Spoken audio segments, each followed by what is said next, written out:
I got cold yesterday at the protest. My little fingers were like, and my toes. And I was wearing little socks. It wasn't fair. Yeah.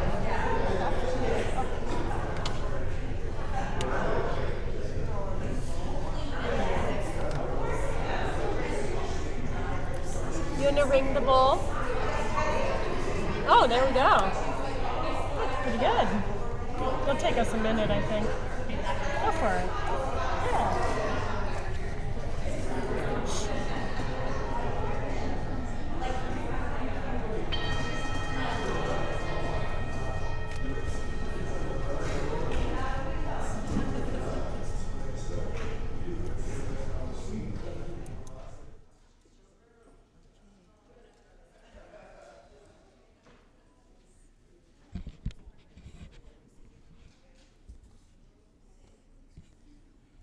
Make sure I'm at the microphone.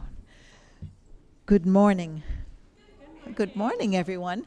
My name is Reverend Rachel Tedesco, and I'm the worship leader today. I take out the word lay worship leader for today's service. I warmly welcome you to the First Parish Unitarian Universalist Church in Bridgewater. This week, Reverend Rosemary Dodd is leading our service, and let me see, who are our ushers today? Yes. Deb Baumgarten and Sam Baumgarten. Thank you so much. And Coffee Hour is also hosted by Deb Baumgarten. So she's doing a lot of... And what? Kids in the Kitchen as well, yes. So thank them all for doing that. Our altar flowers are provided by Deb Baumgarten and Sam in honor of their daughter Kelsey, who is celebrating a birthday today. So happy birthday, Kelsey. And today's coffee hour is hosted by Deb and by Kids in the... Oh, I already said that. And also led by Lisa Troy and Carrie Keenan, who are doing the Kids in the Kitchen work. See. Before we begin our time of worship, do we have any other announcements to make? I do want to announce that we do need more people to do coffee hour in the next few weeks. So if you would sign up in the Upper Parish Hall during coffee hour to do that, we would really appreciate that. Okay. First Parish Bridgewater is a welcoming congregation. Love is the power that holds us together. We live our faith values by welcoming all people with love and open hearts. No matter who you are, no matter who you love, and no matter where you are in your spiritual path, you are welcome here. If you are joining us for the first time today, we welcome you to share in our worship today as your whole self. We also encourage you to fill out the guest book at the back of the sanctuary. For newcomers joining us online, please sign the sign-up link posted in the Zoom chat. The recording camera is turned off to protect your privacy during the sharing of joys and sorrows. In the event of an emergency, please leave the building through the main sanctuary doors, or should you need a ramp, through the School Street entrance to my left. Thank you for joining in worship today. Whether you join us in person or via Zoom, your presence creates our beloved community of faith. We will now begin our time of worship with the prelude.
Now let us join together in reciting our chalice lighting words.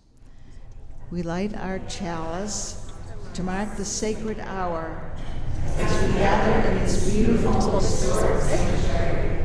Good job. Okay. And now, hold this upright. Good job.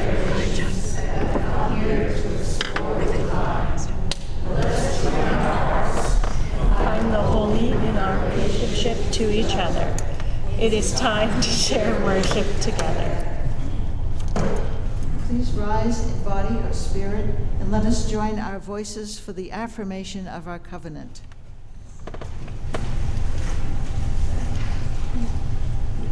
Love is the spirit of this church, and service its gift. This is our great covenant, to dwell together in peace, to speak the truth in love, and to help one another.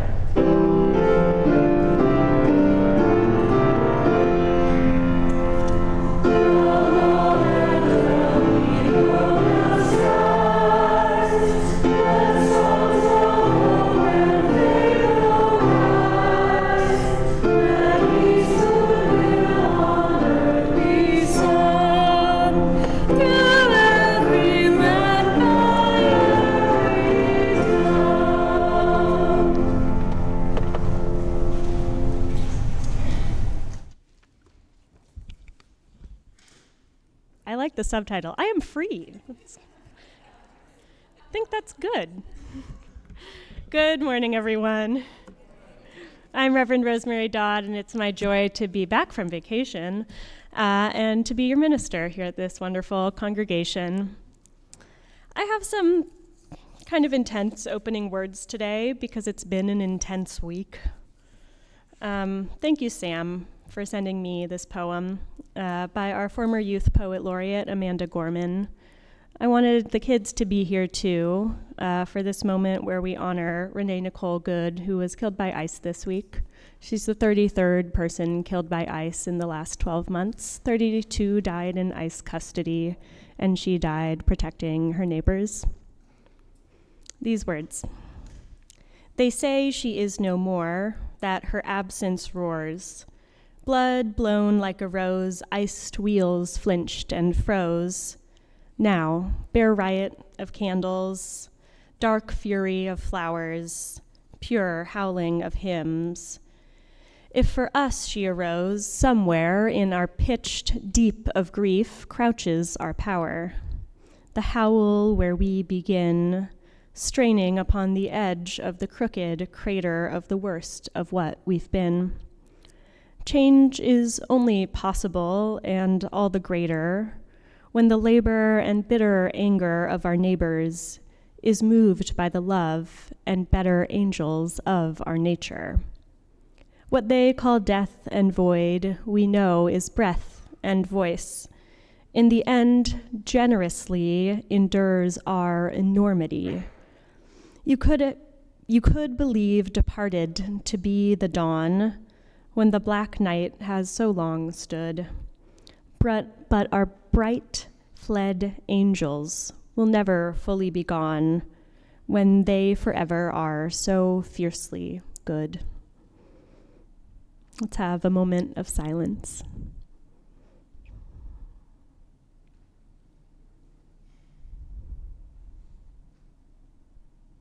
Amen. Please join me in singing our opening hymn. You're invited to rise in body or spirit. It's number 109, As We Come Marching, Marching, and it comes from the labor movement. In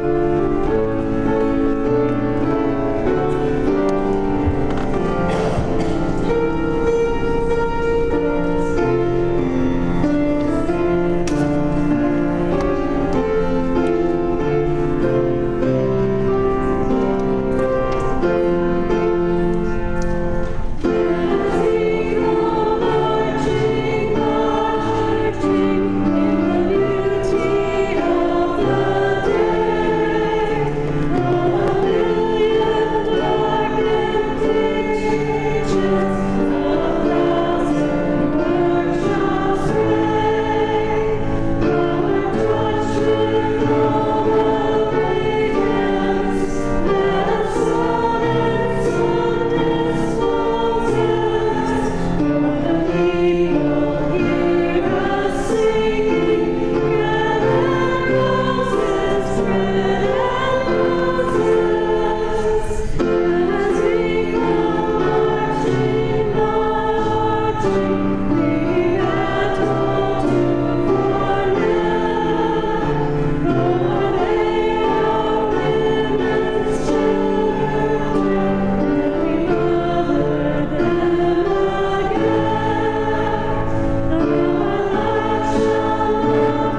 Thank you all.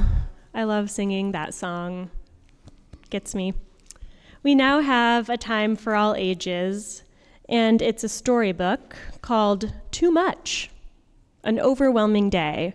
Can I see a show of hands? Has anyone had an overwhelming day recently? I'm going to raise my hand. Oh, wow, okay. So hopefully this will get us all on the same page about some things we can do when we're feeling a little overwhelmed or a lot overwhelmed. This book is written by Jillian Gutierrez and illustrated by Angel Ching. Too much. Alarm clock beeps. I quiver, quake. The noise is loud and my ears ache. Sun is shining, time to rise. The light is bright. It hurts my eyes. Scrubbing, rubbing, washcloths rough. The water's cold. Please stop. Enough. When I eat, I don't like crunch. Soft banana, I'll munch a bunch. No, not that shirt, I want to shout.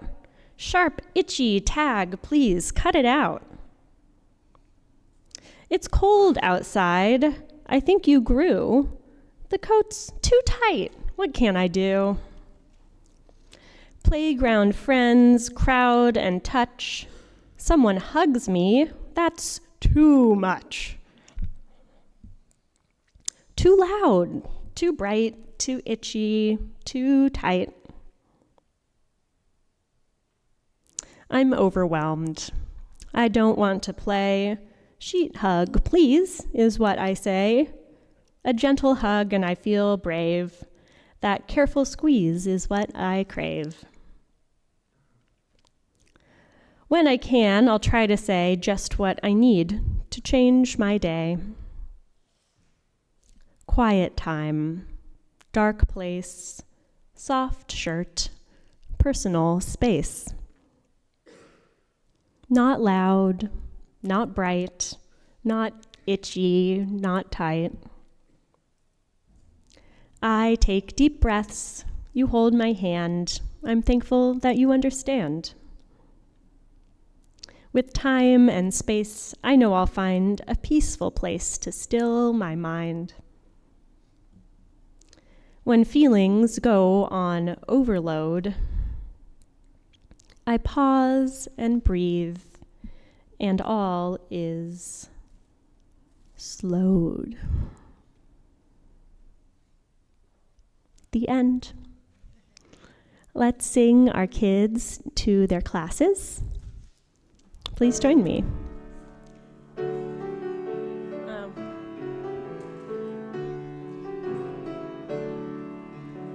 As you leave this friendly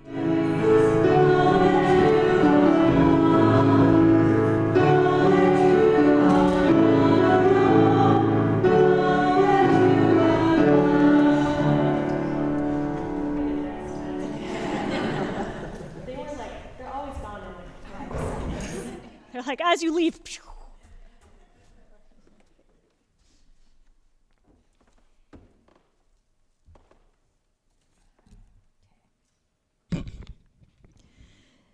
Now is the time in our service for the sharing of joys and sorrows, those matters of great personal significance that touch us, our families, and loved ones.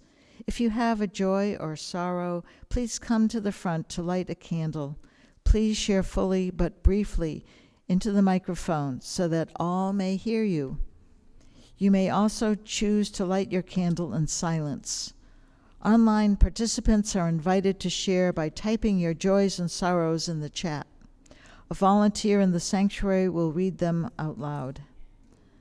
So I invite you to come forward. Final candle for the joys and sorrows that are unspoken but held in our minds, in our hearts.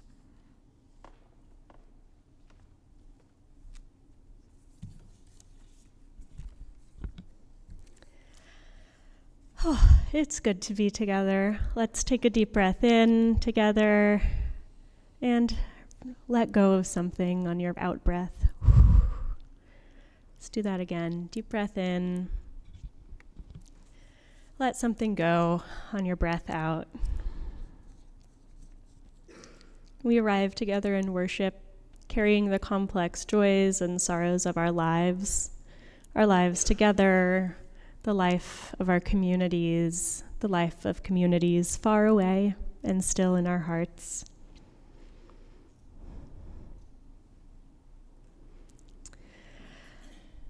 We say these things out loud, not only so we can receive care from our community, but that so there is a ritual to mark what is important in our lives, a candle burning for many joys and many sorrows, and also those candles kind of held gently in our hearts that aren't ready to be shared yet. I know all of us have something.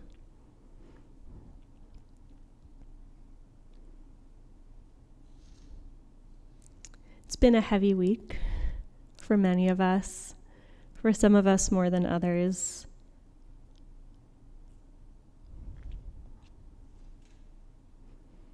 Spirit of life, be with all those watching over their neighborhoods, witnessing violence, showing up for their neighbors,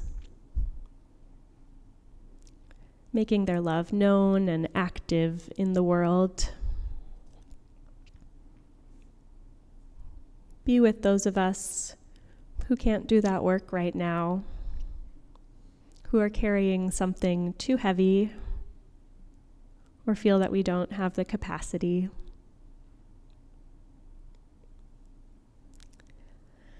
Please,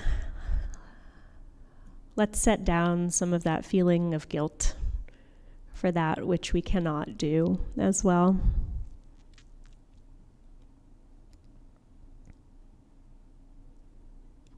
Spirit of life, protect the people around the world suffering, those in Palestine and Israeli territories, those in Minneapolis, those in Sudan, those people suffering with the effects of climate change, of floods and fires and corruption. Help us to remember that each of our struggles is interconnected, each life as valuable as any other. As we show up for our communities, asking them to pause, to take a moment, to remember Renee Good. Let's remember that this is what each life lost to violence deserves. Let us pray for those incarcerated, in ICE detention or otherwise, that they may be free to live in their communities with their loved ones. And let us pray that we may continue to be free ourselves, free from rhetorics of imperialism and violence, free from that crushing weight of guilt, free to do what is right. May it be so. Let's pray a moment together in the silence.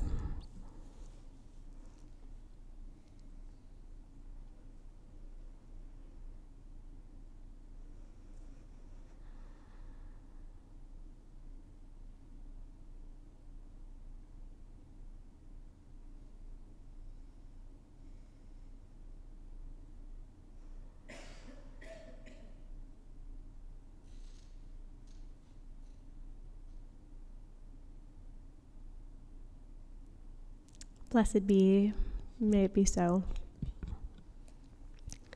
I invite you to stay seated and sing hymn number 123, Spirit of Life, which was written as a prayer. Let's sing it that way together.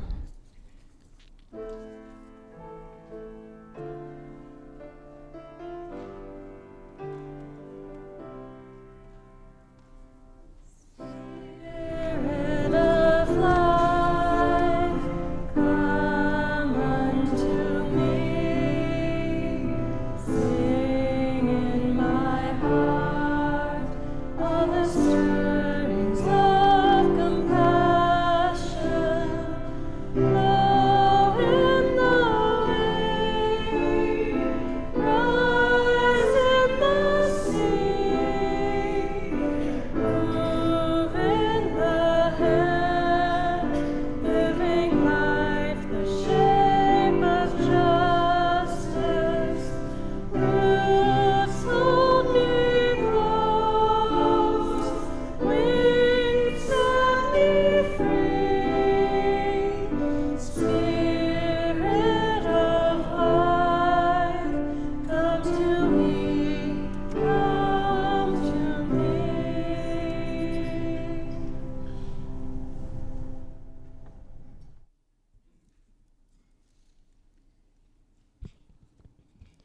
Each Sunday, we collect an offering to support the ministries of the church and the mission of a community organization that shares our values. This month, contributions to our collection plate are being shared with the it's called the Boston Immigration Justice Accompaniment Network, or BIJAN. This is a community network of individuals, faith communities, and other activist groups working to reduce the escalating harm of our immigration system in the current political context. You may also donate using the information on the slide. You can donate online using the information on the slide. This morning's offering will be given and gratefully received.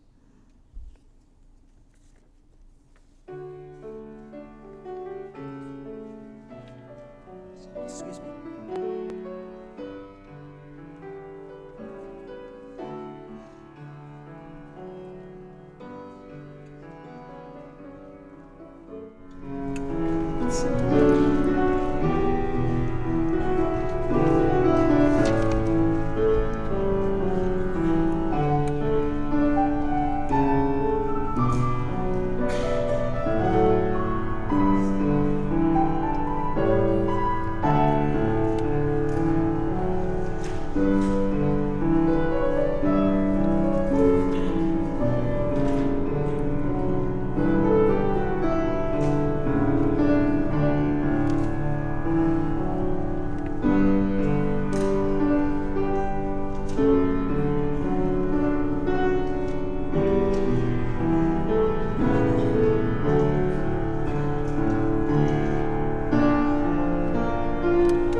Thank you, Denise. It's nice to hear something really just beautiful in our service. I want to share as our reading today some excerpts from a book by Amelia and Emily Nagoski. It's called Burnout, The Secret to Unlocking the Stress Cycle. And here's some things. Burnout is the fatigue that comes from caring too much for too long. It comes along with symptoms like emotional exhaustion or depersonalization, which is the depletion of empathy, caring, and compassion. It comes with a decreased sense of accomplishment or an unconquerable sense of futility, a feeling that nothing you do really makes a difference. Emotions are cycles that happen in your body. They are neurological events. And when I say neurological, I mean not just happening in your brain, but your whole nervous system. The intelligence of your body extends to your nervous system from the top of your head to the tip of your toes and also beyond your skin. Emotions are an involuntary neurological response, so they have a beginning, a middle, and an end. We may get stuck in an emotion simply because we're constantly being exposed to situations that activate emotion. For example, our crush is here, and all day, every day. If only in our thoughts we're just trapped in the experience of having that crush. Or maybe we return to a stressful job every single day, which is no wonder our helping professions are so exhausted. You're connected with people all day, every day, who are in need. Sometimes we get stuck because we can't find our way through that emotion. Those most difficult feelings, rage, grief, despair, hopelessness, or even shame, may be too treacherous to move through alone, so we get lost, and we need someone else, a loving presence to help us find our way through. This is exhaustion and being stuck in an emotion. When we stay in this state of chronically elevated stress for hours, days, weeks, months, or years at a time, this causes wear and tear on our physical bodies. Our blood vessels, that causes weak places for plaques to develop, and this is how stress causes heart disease, which we've all probably heard. That's just one of the systems. Take your endocrine system as another, or your digestive system. It is so common for stress to show up in people's digestive systems. So to get through this, you have to do something that signals to your body physically that you are safe, or else you'll stay in this heightened state of stress with neurochemicals and hormones degrading, never shifting into relaxation mode. So your digestive system, your immune system, your cardiovascular system, your musculoskeletal system, and reproductive system never get the signal that they're safe. Here are 5 things that Emily and Amelia say can disrupt this stress cycle. 1, physical movement. Any that works for you. We don't all have to become runners, thank God. 2, breathing. Really breathing, signaling to your body that you're okay. 3, laughing. Not that fake laughter that you all do when I make a joke in a sermon, but real belly laughter, like you did after that joke. Laughter. 4, crying. Not a little tear, but letting it all out, letting it go, crying, the kind that's intense for 3 or 5 minutes and then over. Or not. And 5, creative self-expression. Finding an art or a way of singing or playing with color or form that helps you get through something challenging. Amelia and Emily say, these might not disrupt the chronic stressor. That stressor might still be there, but these things signal to your body that you're safe. Don't worry if you're not sure if you can recognize when you've completed the cycle, especially if you've spent a lot of years, like maybe your whole life, holding on to worry or anger. You've probably got a whole lot of accumulated stress response cycles spinning their engines and waiting for their turn. So it's going to take a while before you can get through that backlog. All you need to do is recognize that you feel incrementally better than you felt before you started. You can notice that something in your body has changed, shifted in the direction of more peace. If I was an 8 on the stress scale when I started, and I'm a 4 now, you can look at yourself and say, that's pretty good.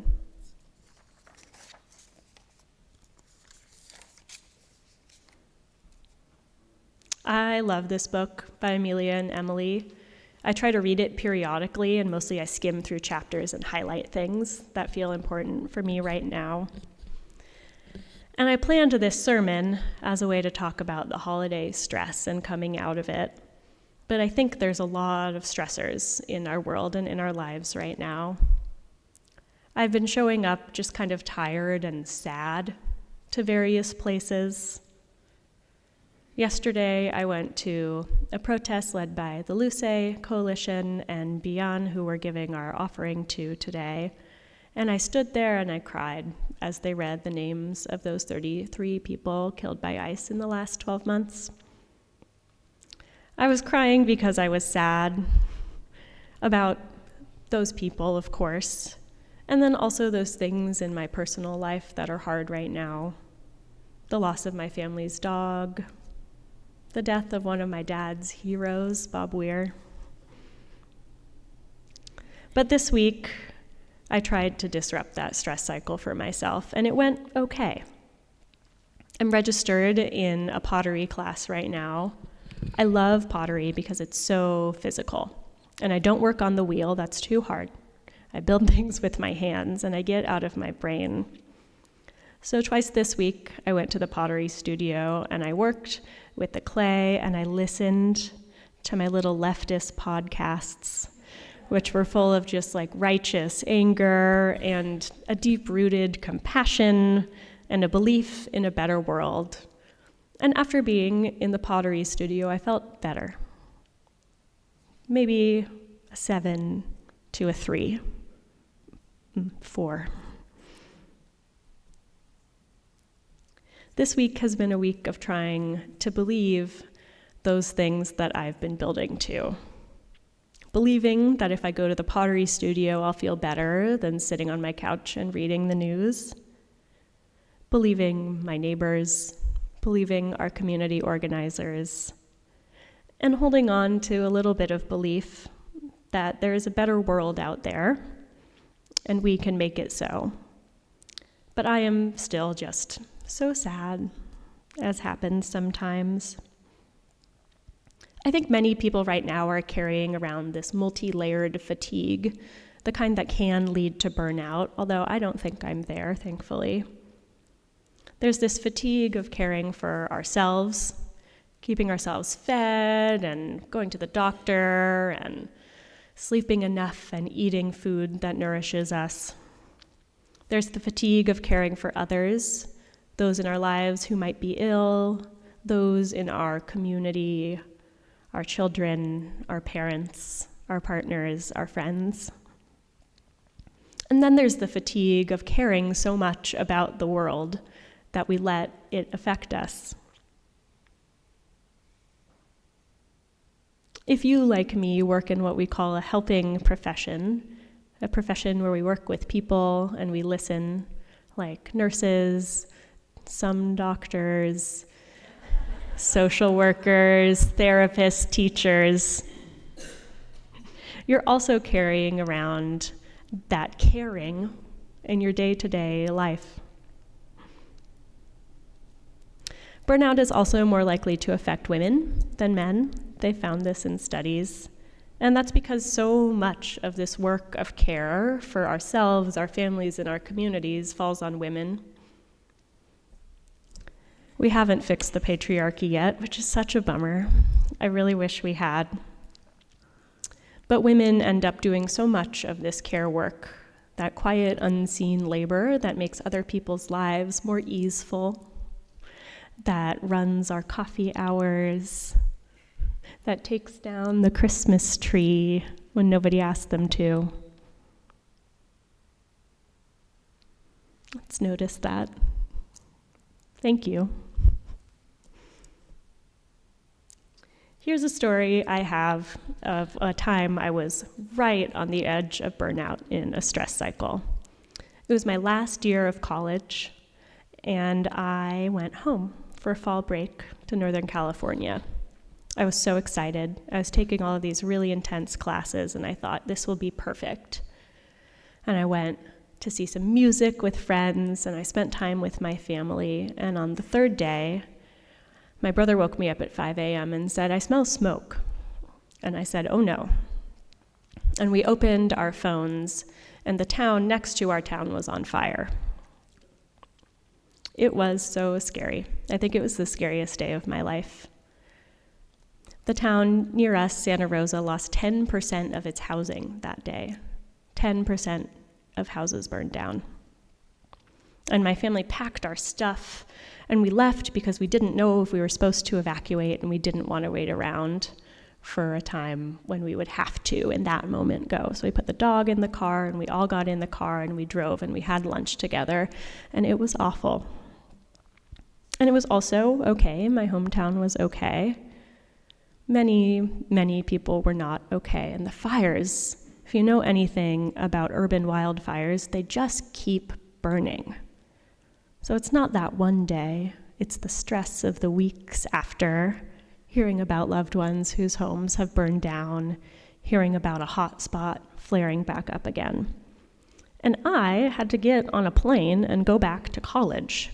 Well, this literal garbage fire nonsense was happening in the community I love. And I got back to college, and I was supposed to write all these papers and do all these things, and nobody knew I was from a place that had just been on fire, and still was. And so there was no outreach. My college chaplain reached out to me, and she said, "Hey, we're doing a ritual about fire today, and it's okay, we can change it." That helped me feel seen. And then I started talking to my professors, saying, "Hey, I can't do this. Right now, I can't go to the seminar and talk about community organizing when I want to be home with my community who need us." And so I told my friends and I told my professors, and I went for a big, big walk, which is something I do when I'm feeling really stressed. I walked all the way around the lake. That's at my college, the college I went to. And then I think I did it again, actually. I think I just kept going because it was a beautiful fall day and there were no fires there. And I needed to remember what air like that felt like. My friends and I watched a movie, and I received care from my community, and the stress went from a 9 to a 6, and then down slowly through the rest of the semester. It was okay. It was necessary to give my body a signal that I was safe. And it was hard to ask for the space and time to do that, to do what I needed to do. So here we are in a world that continues to just echo with disaster. And I want you to think about, for you, is there a stress cycle you're in right now? There probably is. What might help you tell your body that you're safe?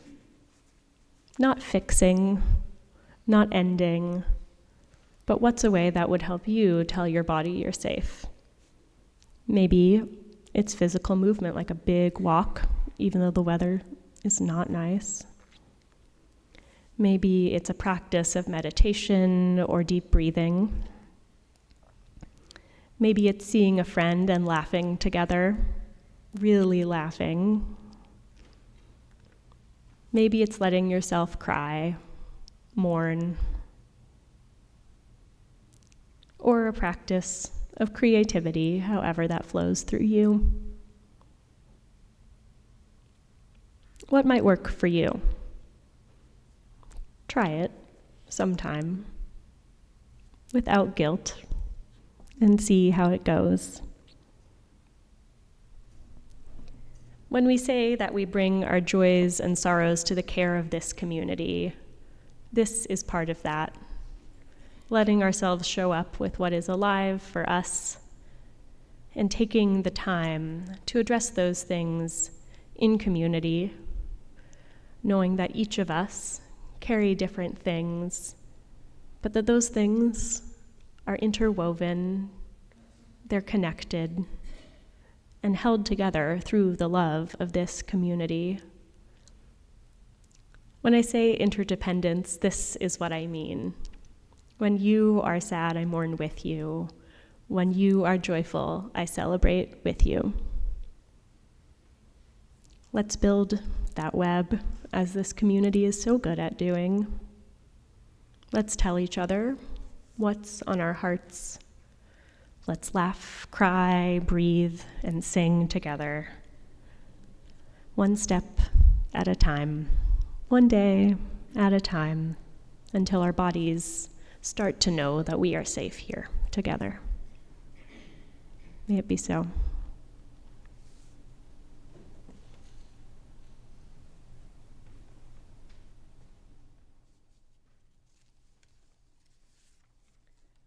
Okay. We're going to sing our closing hymn. It's number 311 in your gray hymnal. It's called Let It Be a Dance, and you can rise in body or spirit.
Let's move into our weeks, noticing the joys, noticing what weighs on us, and breathing, one step at a time. May it be so.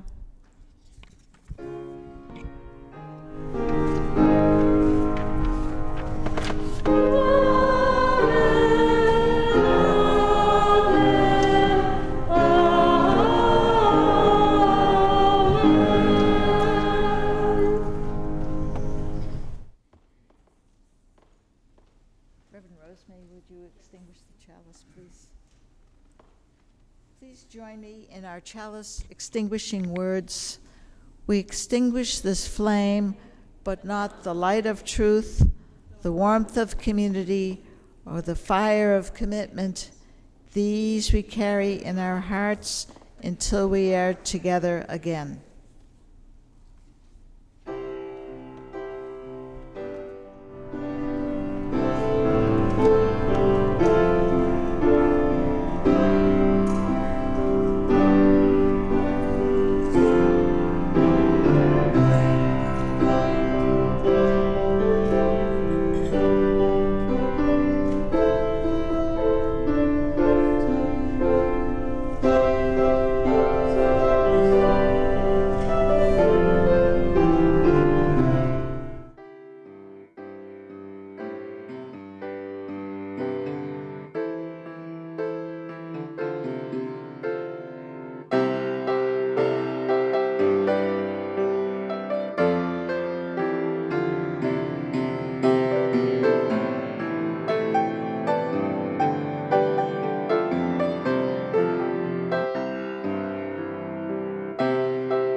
Our time of worship has ended, and now is our time for fellowship.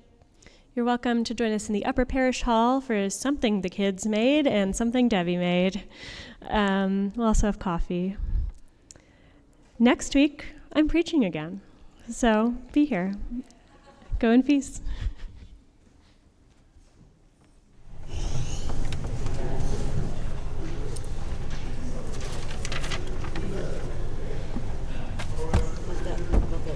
Thank you, Rachel. Do you want to do those ones?